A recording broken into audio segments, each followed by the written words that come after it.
Ótimo, direto. Tá? Então, ó, galera, o que acontece? A minha prova, tá? É claro que como ela vai estar online, ela não é tão difícil, mas porque é tudo de alternativa, né? Mas querendo ou não, tá? A gente vai estar trabalhando algumas matérias lá que são de origem bem importantes. Então, a gente vai estar trabalhando em 3 eixos praticamente, tá? Deixa eu pegar o João França. Eu vou estar trabalhando eletrostática, primeiro eixo. O segundo eixo é um eixo que ele vem direto, galera. É o eixo de eletrodinâmica. Como é que eu vou organizar isso? Vou colocar aqui do lado. Tá? Vem o eixo de eletrodinâmica. E o último eixo, que é o mais de boa, que é o de diagrama de fases. Depende, né? Para mim, geralmente as coisas são de boa e para os outros não são. Então, o que acontece? Aqui eu tenho de diagrama de fases. São os 3 eixos que vão estar sendo trabalhados, tá? O primeiro eixo que vai começar lá na prova, galera, vai estar trabalhando com vocês as ideias da eletrostática. Então, é esse eixo que eu vou começar a falar dele já agora. Certo? Ok. Então, ó, galera, esse eixo da eletrostática, ele vai trabalhar qual ideia? Ele vai trabalhar uma ideia principal que está relacionada à transmissão de eletricidade, só que no começo eu vou estar falando das cargas que elas estão paradas. Então, por enquanto, não tem movimento de carga. Então, eu tenho cargas que estão paradas. Galera, a principal ideia da carga, tá? A carga elétrica, ela é uma espécie de energia que as partículas têm por estarem nos seus estados fundamentais. Então, o que acontece? Quando eu falo de carga elétrica, ela vai estar sempre conectada a 2 partículas que são partículas elementares. A primeira delas é o próton. Galera, o próton, ele vai ter sempre a carga que é a carga positiva, tá bom? Então, ele é responsável por passar cargas que são positivas. Enquanto eu tenho a minha segunda partícula elementar, que é o elétron. Galera, o elétron, ele é responsável pela carga negativa, tá bom? E sempre quando eu falar para vocês de movimento, ou seja, de eletricidade, o único que consegue mover-se é o elétron. Então, o elétron é responsável pela transmissão. O elétron é responsável, deixa eu colocar aqui, responsável pela transmissão de eletricidade. Eletricidade. Tudo bem? Então, o elétron ele é responsável pela transmissão de eletricidade sempre. Então, é ele que vai fazer o movimento. Quando eu estou falando de um corpo, eu posso falar de tipos de corpos em relação à eletricidade. O mais básico é o famoso corpo neutro. Galera, um corpo neutro ele tem o mesmo número de prótons e o mesmo número de elétrons. Então, o número de prótons é igual ao número de elétrons. Isso aqui é extremamente importante. Nesse momento, eu tenho certeza que vocês todos estão neutros. Por que eu sei que vocês estão neutros? Porque eu não vejo ninguém de vocês soltando raios, tudo bem? Quando a pessoa acaba soltando raios, significa que ela tem um excesso de cargas. E aí vai ter variações, tá? Então, o que acontece? Eu posso ter corpos que estão positivamente carregados, então é um corpo positivamente carregado. O que significa isso? Ele é um corpo que ele tem um número de prótons maior que o número de elétrons.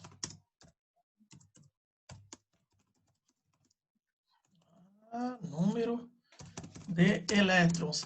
Galera, em química, isso aqui acaba ganhando um nome, tá? Vocês lembram qual que é o nome desse rolê aqui? Quando eu tenho mais prótons que elétrons, eu vou colocar para vocês que é bom vocês pegarem. Isso aqui são os cátions. Então, o que acontece? Um corpo que tem um excesso de prótons, ele é um cátion. Tá bom? Isso quando eu falo de um átomo. E agora um corpo que ele está negativamente, ele vai ser um corpo que ele tem um número de elétrons maior que o número de prótons. Isso aqui são sempre situações que elas não duram muito, tá?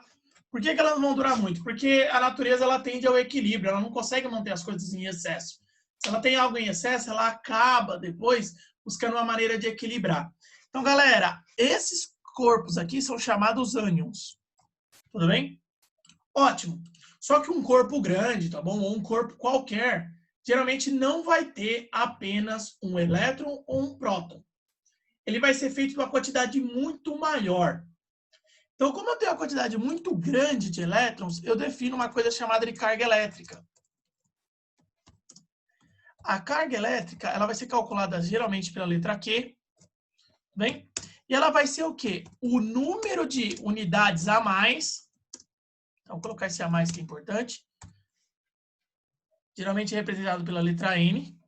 Então, acontece, se eu tenho mais prótons do que mais elétrons, eu vou colocar quantos prótons eu tenho a mais. Se eu tenho mais elétrons do que prótons, eu coloco quantos elétrons eu tenho a mais. Certo? Vezes a carga elementar. O que é essa carga elementar, galera? É o valor de carga que um elétron ou um próton carrega. Então, quanto que ele vai carregar? Ele vai carregar sempre 1,6 vezes 10 elevado a menos 19. Certo? Então, olha, isso vai gerar uma coisa importante. Qual que é a coisa importante, galera? Eu não consigo passar para ninguém, nem para qualquer objeto, meio elétron. Então, sempre que eu estiver passando carga, eu vou estar passando cargas em múltiplos desse número. Desse 1,6 vezes 10 a menos 19. Galera, vocês conseguiram pegar essa ideia aqui? Sim, sim. Isso aqui é fundamental. Você sempre tem que manter exatamente o mesmo número, ou sempre o número inteiro de elétrons sendo passados. Tá bom? Então, ó, galera, qual que é a unidade de medida disso, tá? A unidade de medida disso é o Coulomb. Esse aqui é o Coulomb, é a unidade de medida. Eu vou trazer um exemplo aqui de como é que pode ser um exercício desse. Digamos que um corpo tem um excesso de 10 a 20. Sempre são números grandes esse aqui, tá, galera? 10 a 20 elétrons. E qual o valor de sua carga?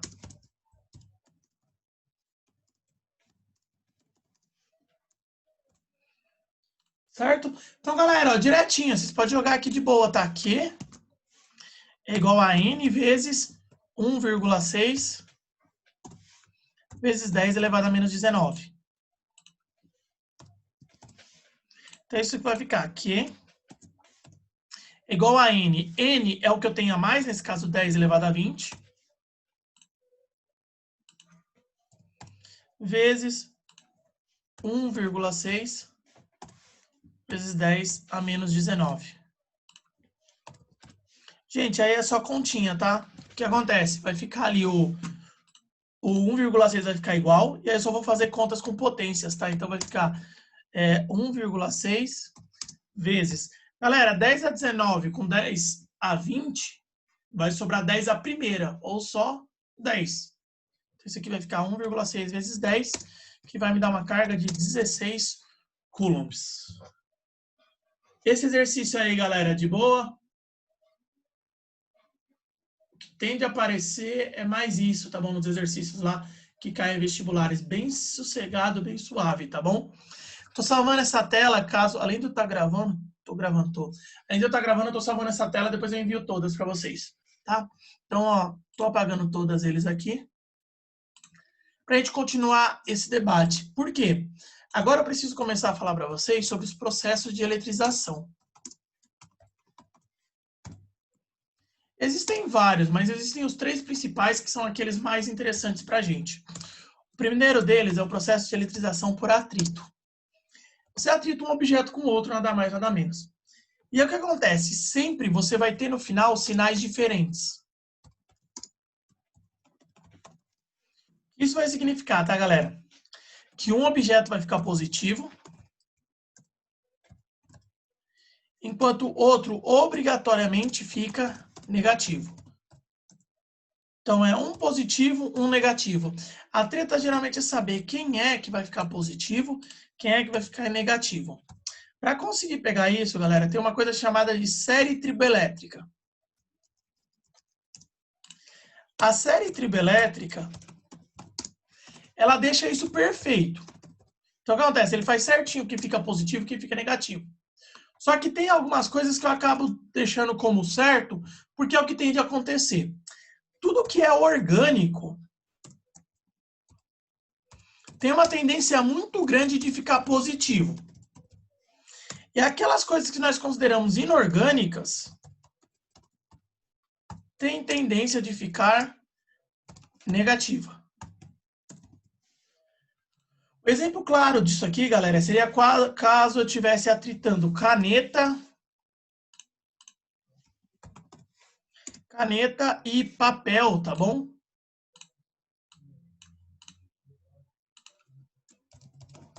Galera, responde aí só para eu saber se vocês têm essa noção. Na opinião de vocês, caneta é orgânico ou inorgânico?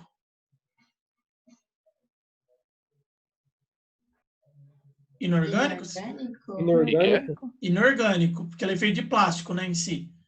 Então é inorgânico. Então a caneta, ela tem a tendência de ficar negativa. Então deixa eu colocar esse menos aqui. E o papel, na opinião de vocês, orgânico ou inorgânico? Orgânico. Orgânico, feito praticamente de árvore. Vai ficar o quê? Orgânico. Positivo. Pode falar. Mas então orgânico é o que vem de alguma matéria-prima que vem da natureza, é isso? Sim, em termos sim, exato. Qualquer coisa que seja uma matéria-prima que venha da natureza, a gente considera como orgânico. Tá? Aí, às vezes, se eu atritar um pedaço de papel com um pedaço de teflon. Não, papel e teflon não. Teflon e caneta. São dois inorgânicos. Então, nesse caso, eu tenho que olhar para a série triboelétrica. O exercício vai ter que te fornecer ela. Pegaram a ideia? Senão não tem como você saber.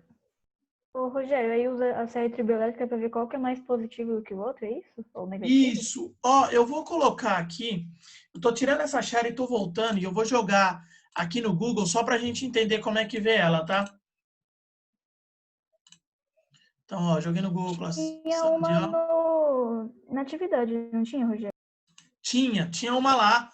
Tinha uma sobre essa questão e mostrava lá a série triboelétrica. Eu vou mostrar para vocês aqui, que aí é uma boa para vocês entenderem como é que usa. Tá, deixa eu colocar essa aqui, ó. Vocês estão conseguindo ver aqui a série triboelétrica? Não, pra mim só aparece uma janela do Zoom. Ah, tá. Deixa eu estopar a share e trocar ela, então. Vem aqui, vem pra cá. Agora tá certo. Vocês estão conseguindo ver? Sim? Sim. Olha, galera, essa aqui é uma série triboelétrica. O que acontece? Você sempre vai considerar assim, quem tá em cima fica positivo, quem fica por baixo vai ficar negativo. Então, olha aqui, ó. Caso eu pegasse e fizesse essa questão de atritar poliéster e isopor, ó. Vou marcar os dois aqui que vocês conseguem ver onde eles estão, ó. Atritei aqui, ó, poliéster e isopor. Vocês estão vendo? Coloquei de verde. Galera, o poliéster ele tá acima do isopor, não tá? Como ele tá acima, ele fica positivo e o isopor que está embaixo fica negativo. Então, quem tá acima fica positivo, quem tá abaixo fica negativo. Entenderam a série, galera? Ficou de boa? Sim, sim? Então, olha, caso não tenha logo de cara essa ideia que um é orgânico, o outro é inorgânico, você vai usar a série triboelétrica para poder tirar isso, tá bom? Rogério, eu só não entendi como que o exercício me pediria isso. Ele pediria para dizer o que é orgânico, o que é inorgânico? Não, geralmente vai ser às vezes uma historinha. Ao atritar um pedaço de caneta com o cabelo, um garoto notou que ela passava a ter a possibilidade de atrair outros materiais. Pegou a ideia? Aí ele vai falar, nesse caso, o sinal da caneta é taranã. Aí você tem que completar. Pegou? Então, aí você precisa entender isso que está acontecendo, tá bom? Ótimo, ótimo. Essa é a tendência de aparecer nos exercícios. Então, ó, coloquei o stop share, agora estou voltando para minha luz branca. Certo? Voltei aqui. Então, galera, ó. Aqui você vai perceber uma coisa que eu acabei pulando de explicar lá nas coisas fundamentais, que eu considero tão fundamental que às vezes eu esqueço que eu tenho que explicar. Que tipo, quando eu tenho cargas opostas, os materiais vão se atrair, tá bom? Vai ter atração. Deixa eu marcar isso, que isso aqui é do básico, mas eu acabo esquecendo de falar. E cargas iguais repelem-se. Só para tomar isso como base, tá, galera? Gente, morreu aqui o primeiro processo de eletrização. Eu vou trocar de cor para poder falar do segundo. O segundo processo de eletrização é o processo de indução.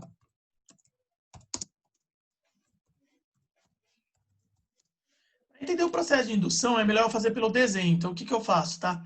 Eu coloco um outro material, coloco aqui, que previamente eles têm que estar carregado. Então, digamos que ele esteja positivo, tá? Previamente. Então, antes ele já está carregado de carga positiva. E aí eu coloco do outro lado outro material que no início, galera, ele está neutro. Quando eu aproximo eles, o que vai acontecer? Obrigatoriamente, esse corpo ele vai acabar meio que se separando. De um lado, eu vou ficar com cargas negativas. Então, de um lado ele fica negativo. Enquanto do outro lado, galera, ele fica positivo. Então, de um lado eu tenho negativo, do outro lado eu tenho positivo. Por quê? Eu estou usando aqueles princípios de cargas elétricas, tá? Positivo e negativo se atrai, positivo e positivo se repele. Ainda não está eletrizado. É aqui que você tem que fazer o uso do famoso fio terra. Você tem que puxar aqui um fio que vai até a terra. Você faz o uso do fio terra. E é aqui que vocês têm que tomar cuidado. O processo é fácil, é aqui que geralmente dá a treta. Galera, tá vendo ali? Desse lado tá positivo. Positivo. Na opinião de vocês, as cargas positivas descem ou os elétrons sobem? Pelo fio.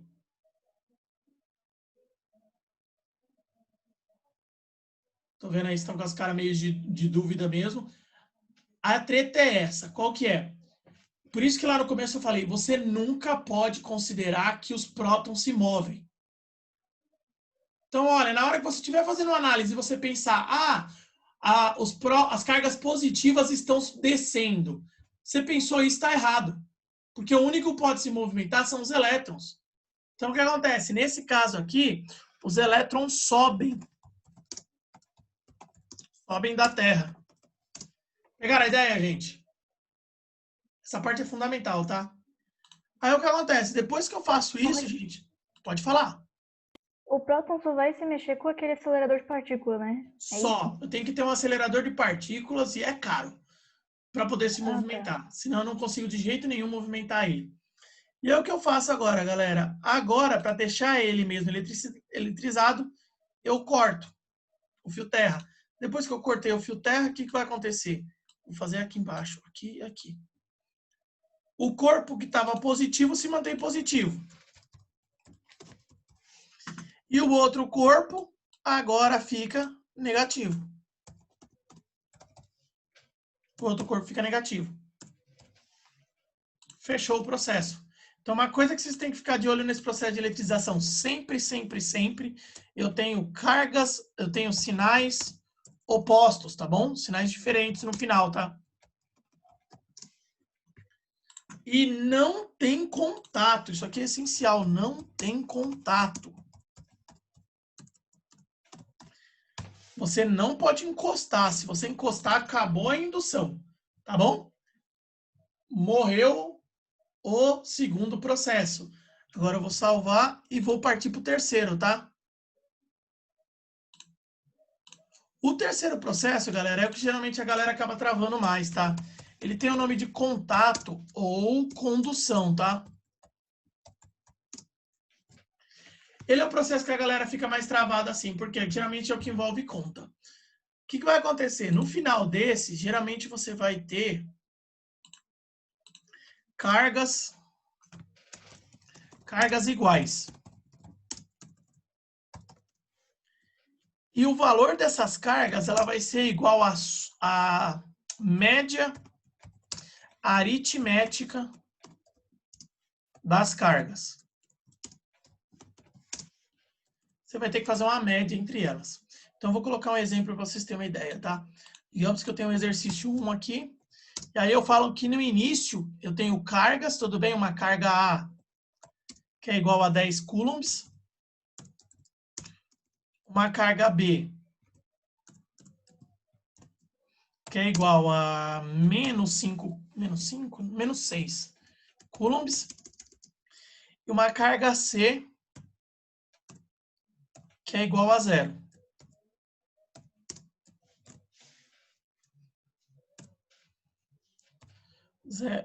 0 coulombs. Eu vou colocar duas situações para poder explicar. Primeira situação é, eu coloco em contato as 3.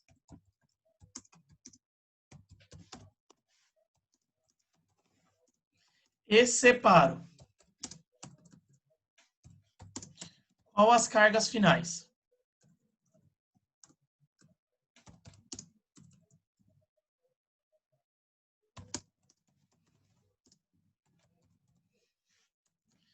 Coloquei essa situação, tá, galera?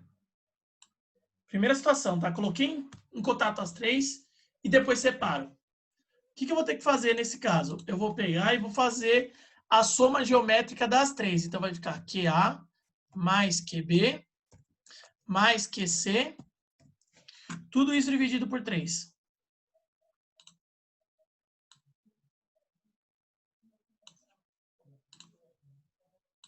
Porque são 3 cargas. Então, você só vai somar. Isso aqui vai ser 10 mais... Não esquece do sinal, tá? Senão dá tudo ruim.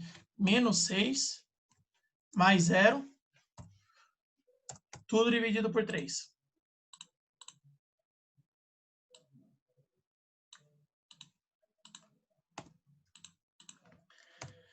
Dez mais menos 6 vai dar 4. Então, 4 dividido por 3 é 4 terços, que é aproximadamente 1,33. Então, você pode colocar que essa carga aqui, ó, é de 1,33 coulombs cada uma. Positiva. Tudo bem? Ficaram com sinais iguais. Primeira situação. Galera, uma segunda situação, poderia eu fazer esses contatos em pares. Primeiro, eu coloco em contato A com C. E depois eu faço o contato de C com B. Eu quero saber as cargas finais. Gente, quando as cargas é feito desse jeito, a melhor maneira que vocês têm, galera, é fazer uma tabelinha. Então, você faz uma tabelinha aqui. Nessa tabelinha, você faz aqui, coloca para 1, para 2. E aí, 4 espaços já é suficiente, porque eu tenho 3 cargas. Então, o que acontece? Você vai colocar aqui o início, você vai colocar ó, no começo QA, QB, QC.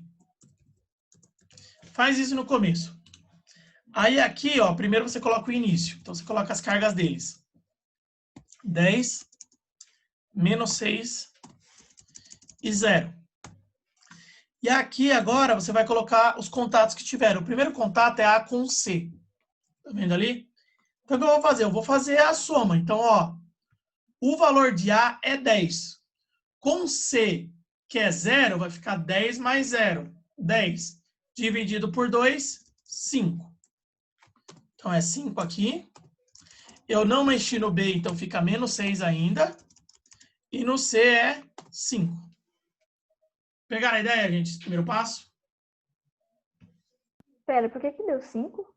Eu peguei e somei. O contato é só de A com C, não é? Então, eu somei a carga de A com a carga de C. A carga de A é 10. A carga de C é 0. E aí, na hora que eu separo, eu divido por 2. Ah, tá. Pegaram a ideia? Sim? Aí, agora, veio o segundo contato, que é C com B.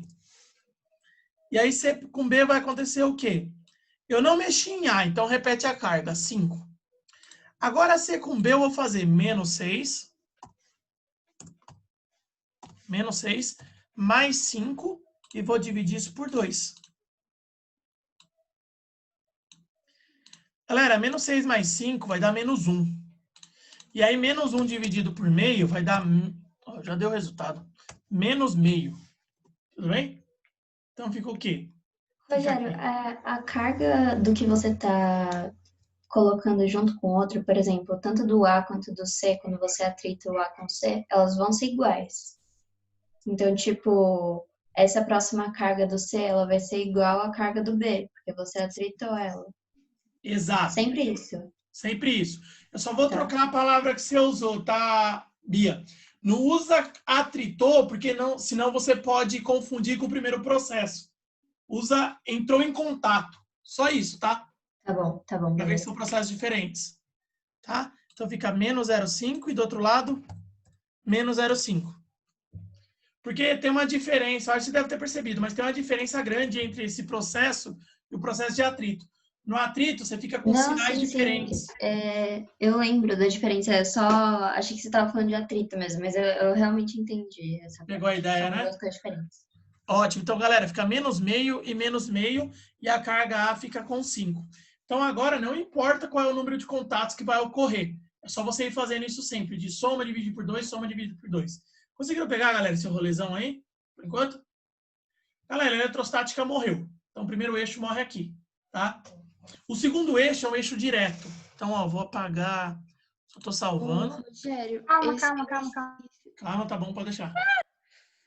Pode falar, esse Amy. exercício de... Ai, que susto, eu achei que a Laura ia falar alguma coisa. Enfim, esse exercício de contato também vai estar dentro, tipo, de uma historinha? Tipo, eu tenho carga tal e tal. Sim, sempre vai ter uma historinha também.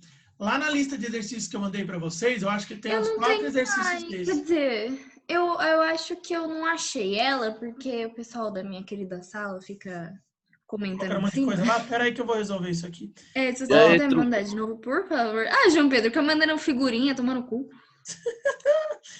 Que pena que eu Isso, olha os esqueci de avisar que palavrões, tava velho. gravando, né, Emily? Eu vou ter que editar isso aqui pro YouTube não derrubar, velho. Olha os palavrantes. Tá bom. Eu te Não, acho que o conheço, YouTube não não vai fala derrubar palavrão. essa daí, não. Ele já não derrubou tanta coisa minha. Eu É sempre assim, tô você falando pode essa xingar à porra. vontade no YouTube que ele não vai te derrubar. Agora, coloca uma musiquinha sem colocar o copyright lá, bicho. Na hora a live cai. Ó, eu já vou pegar aqui, eu tô pegando aqui já, Emily, o link, tá? Eu te mando já. Cadê você? 2A. Eu pego do 2A, depois eu mando para você. Aí tá aqui.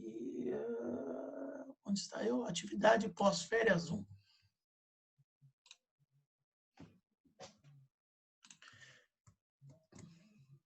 Você sabe onde é que tá o chat aí, né? Você consegue achar o chat aí, Emily? Sim. Ó, mandei já para você. Salva em algum lugar. Obrigada. Tá bom?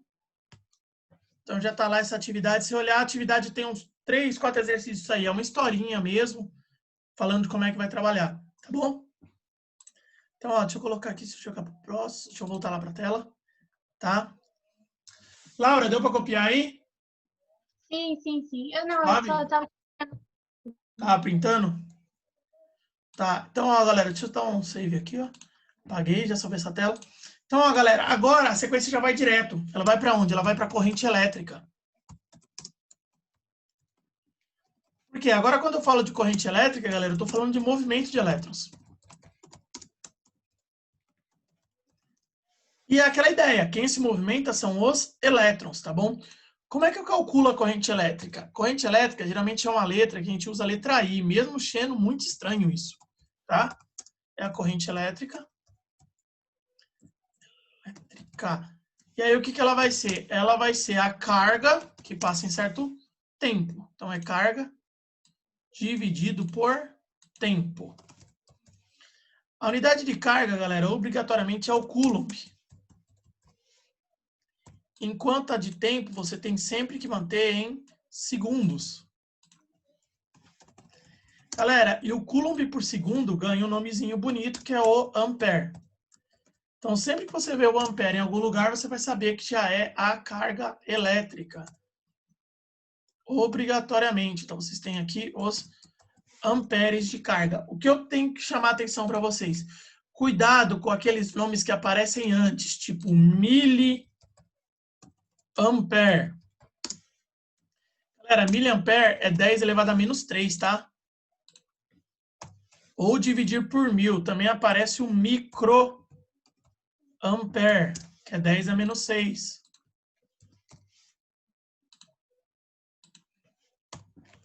E aparece também o nanoampere, que é 10 a menos 9. Então, não esquece de colocar esse valor na frente na hora de fazer a conta. Colocar lá 10 a menos 9 e aí sim fazer a conta. Porque aí vocês vão acertar a fórmula e vão errar por um detalhe muito básico. Tá bom? Então, olha, pega essa parte. É o milho, o micro e o nano. E aí eu falei para vocês que tem uma unidade de corrente, uma unidade de carga elétrica não convencional. Qual que é essa carga elétrica não convencional? Você vai ver por aí, que é o tal do miliampere-hora. Que é geralmente carga de bateria, tá, galera? Então, o que acontece? Se aparecer 1 miliampere-hora ou aparecer 1 ampere-hora, você vai usar a mesma fórmula, só que aí vai ficar assim, vai ficar aqui Q, que é a carga, é igual a I vezes T. E o que você tem que lembrar? Que o tempo, você não precisa passar por segundo nessa situação. Você pode manter o tempo em hora. Você tem que lembrar também que o I aqui continua sendo em ampere, então você não mexe nele.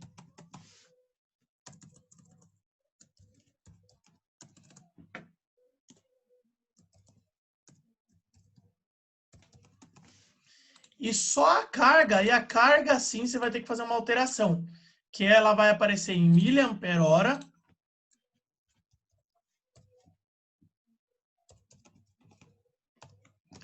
E isso vai fazer com que você tenha que transformar ela para ampere-hora. Então você faz isso como? Você faz isso dividindo por 1000.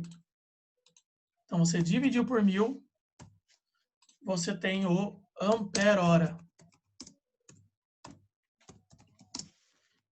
E aí morre essa ideia dessa parte aqui relacionada à carga elétrica, relacionado com a ideia da corrente. Uma coisa que a gente tem que ter agora como ideia que é importante é aquela coisa que eu debati hoje também sobre o sentido dos elétrons. O que acontece? Ó, eu tenho duas cargas aqui, eu vou ter um corpo que ele está carregado positivo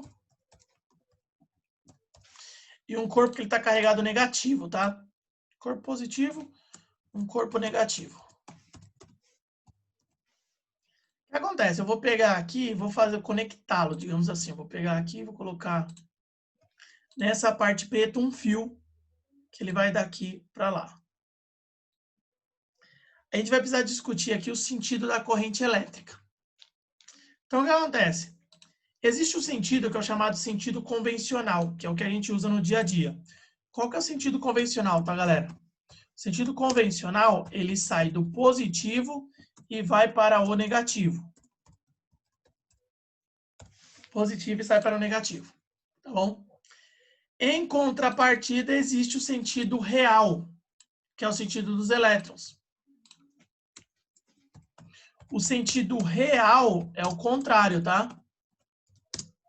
Ele sai do negativo para o positivo. Sentido real e sentido convencional. Conseguiram entender, galera, essa ideia? Sim, de boa? Então, deixa eu salvar isso aqui. Certo? Posso apagar? De boa aí. Então, olha, o que vai acontecer? Pode aparecer alguns exercícios com gráfico. Qual que é a ideia do gráfico? Um gráfico que seja... O gráfico você sempre tem que olhar qual que é o eixo dele. Então, você tem um gráfico aqui, que ele é da corrente. E em ampere por tempo, nesse caso tempo em segundos, eu vou fazer aqui uma certa situação, né, um certo objeto aqui. E o que acontece? A área aqui desse gráfico, ela é importantíssima, porque a área é numericamente igual à carga elétrica. Então, eu consigo tirar a carga elétrica a partir da área. Primeira ideia, tá bom?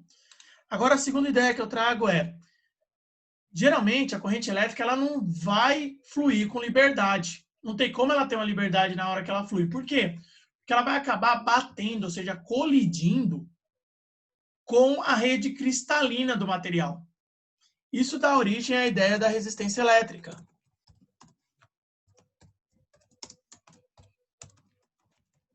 Então, galera, a resistência elétrica, ela atrapalha a passagem de corrente. Quanto mais resistência elétrica tem um aparelho, passagem de corrente, pior é para ele, tá bom?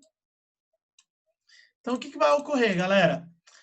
Para eu calcular essa resistência elétrica, letra R, ela vai ser igual a tensão, letra U, deixa eu marcar, tensão, dividido pela corrente, que é a letra I. tensão, letra I, dividido pela corrente.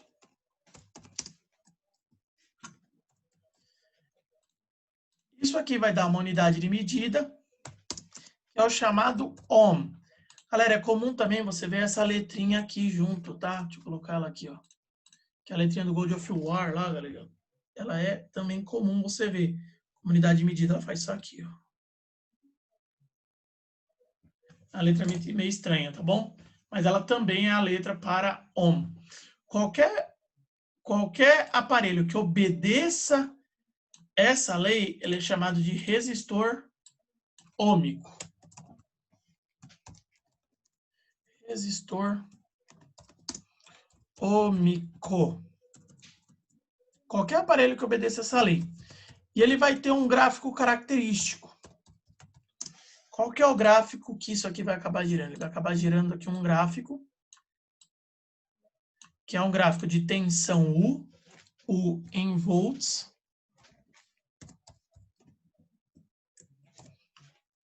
por corrente em ampere.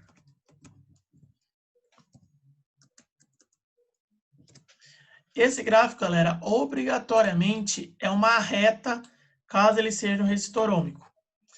E a inclinação dessa reta, ou seja, a tangente aqui, ó. A tangente dessa reta, ou seja, a tangente de θ, é obrigatoriamente igual à resistência elétrica. Isso aqui cai muito no Enem, cara. Resistência elétrica. Obrigatoriamente, ele é igual a isso. Tudo bem? E aqui finaliza a parte de eletrodinâmica que eu vou cobrar na prova. Galera, deixa eu só falar uma coisa. Tá vendo essa parte aqui, ó? Isso daqui? Essa daqui é uma das 8 fórmulas que, caso você goste de tatuagem, você deve tatuar em seu corpo. Porque ela vai cair no Enem, com certeza absoluta. Todo ano vai cair uma questão que vai tratar isso, essa fórmula exatamente, tá bom? Então, ela você tem que certificar que você tem total controle dela, tá bom? Então, aqui morre toda a parte que está relacionada à eletrodinâmica, tá bom? Galera, tem alguma dúvida específica nessa parte aqui? Tá suave? Acho que essa aqui tá mais próxima, né? Eu dei aula hoje ainda sobre isso. Então, ó, galera, essa aqui é a parte principal que a gente tem sobre eletrodinâmica. Eu tô salvando de novo essa lousa, caso vocês me solicitem, e tô apagando para poder falar da última parte, que é o diagrama de estado.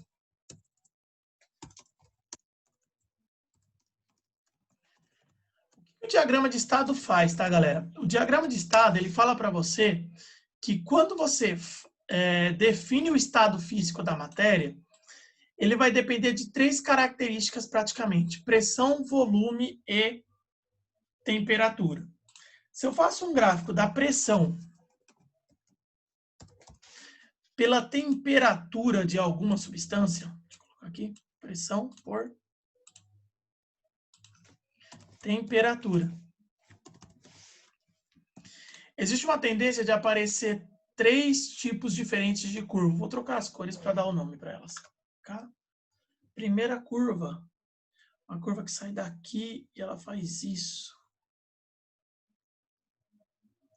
Depois uma segunda curva, troco a cor. Que ela tende a fazer isso aqui, ó.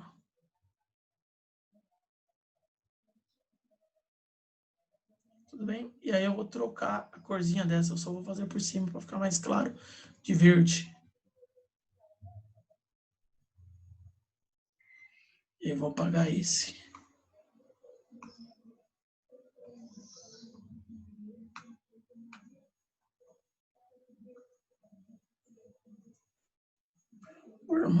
Vem cá, boa. Então, ó, fecha aqui.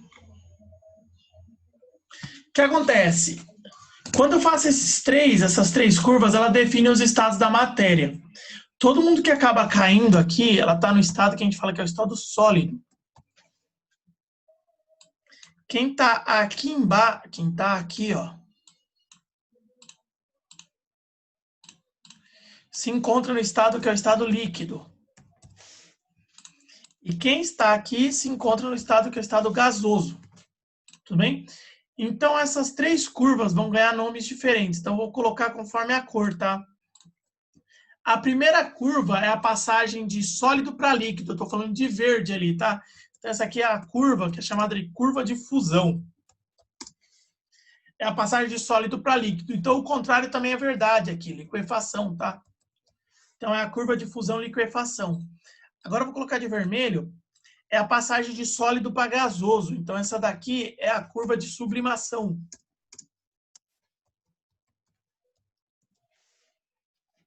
Sublimação. E a que está de amarelo, galera, é a passagem de líquido para gasoso. Então, é a curva de ebulição. Ebulição ou também... Ah, não, troquei o nome ali, galera. Vou ter que arrumar aqui, tá? Me perdoem. Isso aqui não é liquefação, né? Isso aqui é solidificação. Tá virando sólido. Solidificação. E aqui embaixo, sim, a curva de liquefação. Então, você tem essas três curvas, tá bom? A vermelha, a vermelha, a verde e a amarela, tá bom, galera? O que vai acontecer? Se eu quero saber qual é o estado de uma substância, eu dou uma olhada ali no gráfico. Então, o que eu vou fazer? Por exemplo, ó, eu tenho aqui uma substância que ela está a 1 atm. Ela está a 1 atm.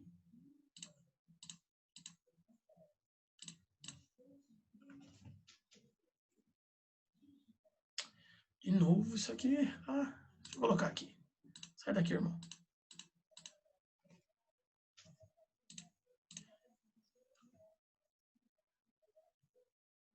Então, eu tenho uma curva aqui, que aqui ela está a 1 atm e 100 graus Celsius. Uma substância. O que eu faço? Eu vou cruzar elas. Então, eu coloco lá 1 atm, 100 graus Celsius. Caiu ali. Se caiu ali, o que significa? Significa que está no estado sólido. Tá bom? 3 pontos que vão aparecer. Ou 2 pontos, na verdade. Primeiro, o TP. O que é esse ponto TP? Tá bom? É o ponto tríplice. TP. Significa que nesse ponto, chamado ponto tríplice,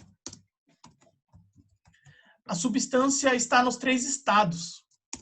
Então, está nos 3 estados. Sólido, líquido e gasoso, tá bom? É um ponto bem específico e difícil de conseguir até em laboratório, tá? É o TP, eu vou marcar ele aqui. TP. O próximo ponto, galera, é esse ponto aqui, ó. Que é o final dessa curva. Isso aqui é chamado de ponto crítico. Galera, ponto crítico significa que a substância, tudo bem? Não pode mais virar vapor.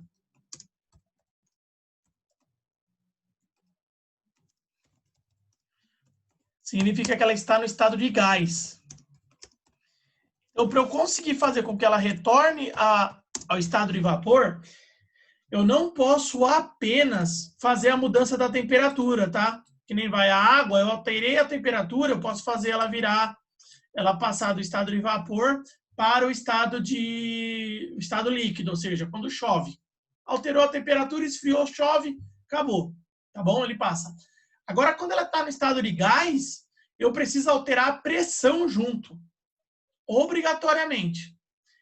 E aí, no diagrama de estado, galera, vocês conseguem perceber aqui que o estado em que eu vou ocorrer as operações, por exemplo, a temperatura em que vai ocorrer a fusão, a temperatura em que vai ocorrer a ebulição, vai depender da pressão do local onde ela está.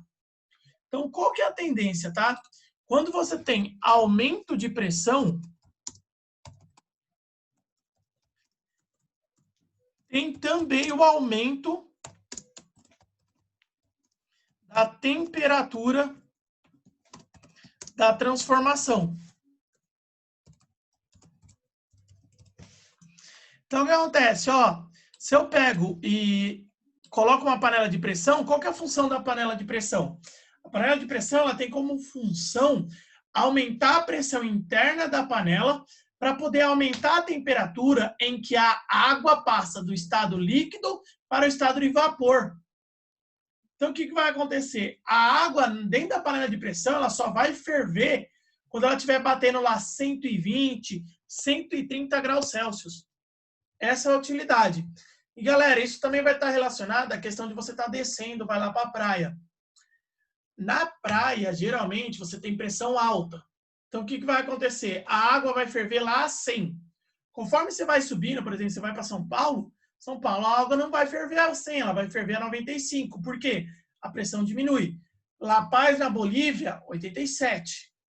Então, você vai ter essa primeira parte de alteração. A mesma coisa vai acontecer com a temperatura de fusão, tá? Então, o que acontece? Quando você diminui a pressão, também diminui a temperatura para virar gelo, em termos. Tudo bem? Você vai ter uma alteração nela também. Que tudo isso você acaba tirando direto desse diagrama, que é o diagrama de estado. Galera, conseguiram pegar qual que é essa ideia aqui do diagrama de estado? Sim, sossegado? Essas análises. Galera, e minha prova em si, basicamente é isso, tá? Basicamente, esses aqui são os temas que eu vou estar trabalhando ali na minha prova, tá? Estou trabalhando essas três coisas.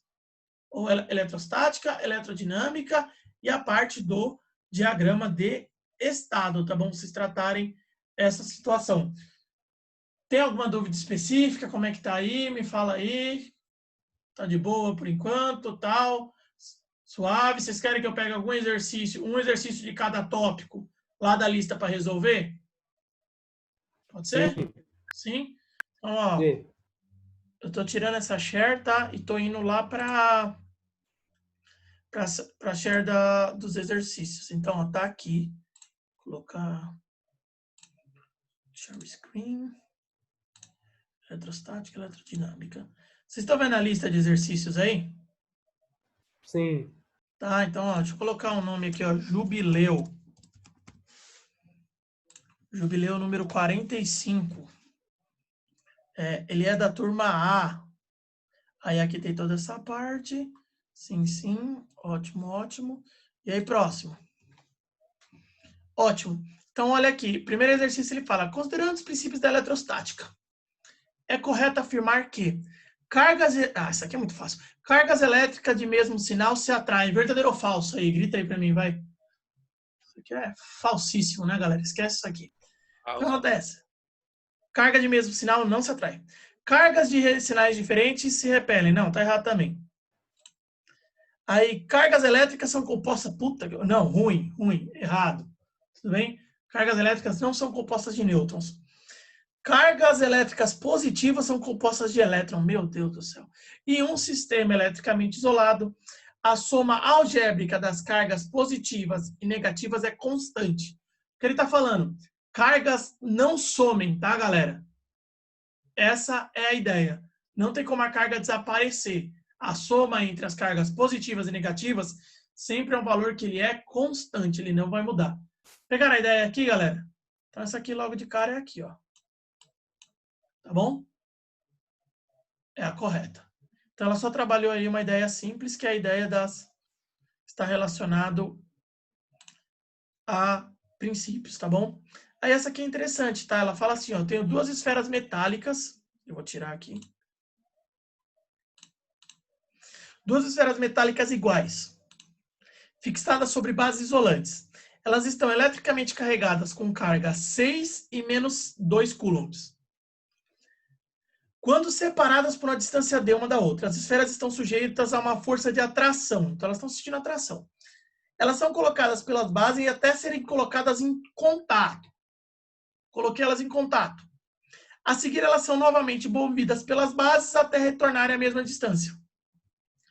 Após o contato e posterior separação, as esferas X e Y ficam eletrizadas com qual carga elétrica? Olha lá, galera, contato, hein? Então, vai ficar 6 mais menos 2. São as cargas iniciais delas. Como são duas esferas, dividido por 2. Então, 6 mais menos 2 vai dar 4. Então, 4 dividido por 2 é igual a 2 coulombs positivos, que é essa alternativa aqui, ó. 2 coulombs. Pegaram a ideia, galera? Sim, sim? Então, ele traz essa aqui que é a... Pode falar. Ele no cima tem 2 e menos 2. Tipo, não tem como confundir. Tem outra conta que poderia dar menos 2? Não, não tem como. Só se você errasse o sinal. Pegou a ideia? Se ao invés de você colocar menos 2, você colocasse menos 6. Agora tem um que você poderia errar, que era o seguinte, você esquecer desse mais com menos, tá vendo aqui, ó? Se você fizesse 6 mais 2, ia dar 8, que dividido por 2 dava 4. E aí você ia assinalar errado a E. Entenderam a ideia? Então, só cuidado com o sinal, tá? Sinal é importante. Tá? Então, ó, tô apagando esse aqui para passar para um próximo exercício. Deixa eu ver se agora vale a pena. Ó, esse aqui eu não vou fazer porque é a mesma ideia. Contato também, tá, galera? Vai fazendo contatos um atrás do outro. Aqui, o S7. Ah, tá. Esse aqui é aquilo que eu falo da ideia de pegar o que tem positivo e o que tem mais. Ó. Considere 2 balões de borracha, A e B. O balão B tem excesso de cargas negativas. O balão A, ao ser aproximado do balão B, é repelido por ele. Galera, ele foi repelido. O bastão A tem carga negativa. Qual que é a carga do B obrigatoriamente, então? Se ele foi repelido? Negativo. Negativo também. Primeira ideia. Então, olha, o A e o B tem que ser negativo. Por outro lado, quando certo objeto metálico isolado é aproximado do balão A, este é atraído pelo objeto. Então, esse objeto metálico se aproximou de A. Ele sofreu atração. Qual o sinal dele, então? Positivo. Positivo. Agora eu vou chamar a atenção para uma coisa. Tem uma segunda opção. Ele pode ser positivo ou ele também pode ser neutro. Porque se ele for neutro, ele vai sofrer indução. Pegaram o detalhezinho? Então, eles podem ter essas duas ideias. Então, vamos ler. Assinale a alternativa que preenche corretamente as lacunas do enunciado abaixo. Rogério, só para te perguntar, indução é aquela do fio terra? Exato, esse mesmo. Por indução, ele pode sofrer também atração. Aí, com indução só gera atração, tá, galera? Não dá para gerar repulsão por indução. Tá bom? É impossível. E aí, o que acontece? Assinale a alternativa que preenche corretamente as lacunas. A respeito das cargas elétricas líquidas no balão A e no objeto, pode concluir que o balão A só pode ter excesso de cargas negativas, correto? Porque ele é negativo. Não, é o balão B que tem o excesso, né? Ah, mas ele é repelido também, sem problemas. Então, o que acontece? O balão A só pode ter excesso de cargas negativas, primeira coisa. E o objeto, ele pode ter excesso de cargas positivas ou estar eletricamente neutro. Vocês pegaram aqui qual que é a correta? É a B. Vocês estão vendo aqui, ó. Você está vendo que a A é uma pegadinha? Porque se você coloca A, só está falando dele ter positivas. Então, pode estar... Isso aqui está errado. Ele também pode ser neutro. Entenderam, galera? Então, cuidado com isso lá na hora da resolução, tá? Então, morre essa daqui, tá? Deixa eu apagar isso aqui. Então, deixa eu descer uma aqui. Vem cá, irmão. Essa daqui também trata isso. Essa daqui também trata... Ah, isso aqui vai trazer... Isso aqui é só a conta, galera. É só usar essa fórmula aqui, tá? Ó. Eu não vou nem fazer porque... Não, cancela. Isso não. Aqui, ó. Essa aqui ela só vai usar isso aqui, que Q é igual a N vezes Z, tá, galera? É só a conta. N vezes 1,6 vezes 10 a menos 19. Só a conta, tá? Então, depois vocês fazem, é de boa esse de fazer. Agora aqui, vem cá, vem cá. Não, ainda não.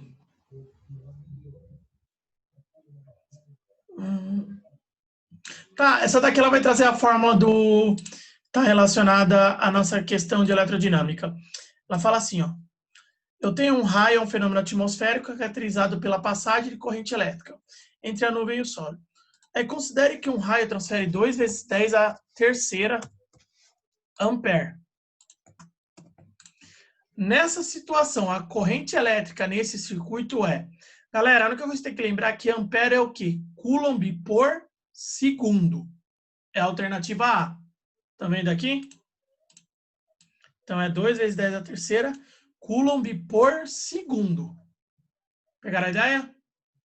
Só transformar esse. Agora, deixa eu trazer outro aqui. Traz aqui, vai lá para baixo, irmão.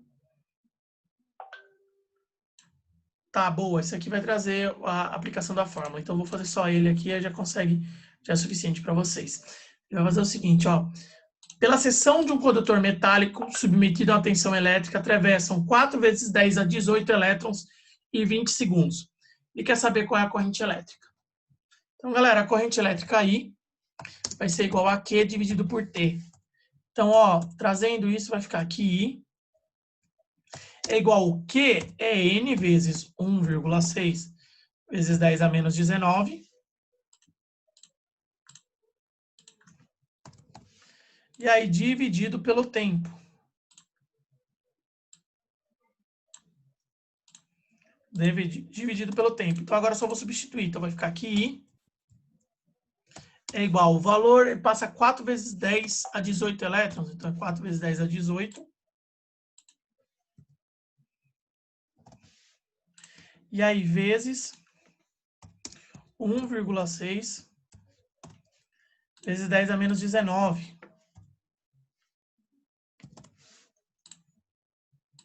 A menos 19. E aí você vai dividir esse rolê inteiro por unidade de tempo, que é 20 segundos. Então vai ficar I é igual 4 vezes 1,6 dá 8, eu acho. Não tem como dar 8. Isso aqui dá 6, alguma coisa. 6,4. 1,6 vezes 4 dá 6,4. E aí vezes 10 a 18 com 10 a menos 19 vai dar 10 a menos 1. E isso aqui tem que ser dividido ainda por 20.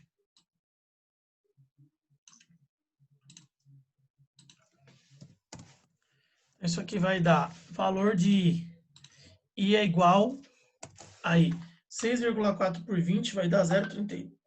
Vai dar 32, não é? 6,4 dividido por 20 vai dar 0,32. Só que é 0,32 vezes 10 a menos 1. Então, a única coisa que eu tenho que fazer é trazer isso para a unidade de medida dele, tá? Menos 1. E aí vai virar o quê? Vai virar 3,2 vezes 10 elevado a menos 2. Faleceu. Acabou. Essa é a corrente elétrica. Galera, conseguiram pegar a ideia aí, gente? Como é que funciona isso aí? Sim? Então, ele traz uma aplicação ali direta, tá bom? Sim? Aí, galera, Eu só não entendi a resposta só. Por que você pôs 10 elevado a menos 2? Você não tinha usado, tipo, o 10 elevado a menos 1 para ficar 3,2? É que você viu que tinha ficado ali. Não, ele deu ali, quando eu divido 6,4 por 20, Gabi, vai dar 0,32. Então fica 0. Sim, mas aí multiplicando por 10 elevado a menos 1, a vírgula vai... ficaria 0,032. Ah, tá. Aí você passou... Ah, tá. Entendi. Pegou a ideia? Aí eu devolvi a vírgula. É o lado que a vírgula vai mesmo. Eu tive a mesma dúvida, porque assim, se você multiplicar, você não vai, tipo, esgotar esse 10? Tipo assim, por que tem um 10 na resposta? Porque se você multiplicar 0,32 por 10... Por 10 a menos 1. Ah, menos 1. Ah, tá, beleza. Pegou a ideia? Aquele menos 1 é como se eu dividisse por 10. Suave, Fica 0,032. Pegou a ideia? É importante, vocês têm que corrigir isso aí antes do Enem, hein, cara? Vocês não podem ficar errando essas coisas de notação científica que, meu, às vezes você faz a conta certa e erra pela notação, velho. Dá tenso. Fala que no Enem do ano passado caiu uma questão que era só notação científica. Eu acho que alguma coisa que tinha 4 milímetros tinha que passar para notação científica só, era a resposta. E assusta, a gente viu 52% de erro no Brasil. Grande, hein? Então, galera, ó, Coloquei essa parte aqui, deixa eu apagar esse. Galera, e aí eu vou jogar um exercício só lá do final, que eu acho que no final eu coloquei exercício de diagrama de estado. Não.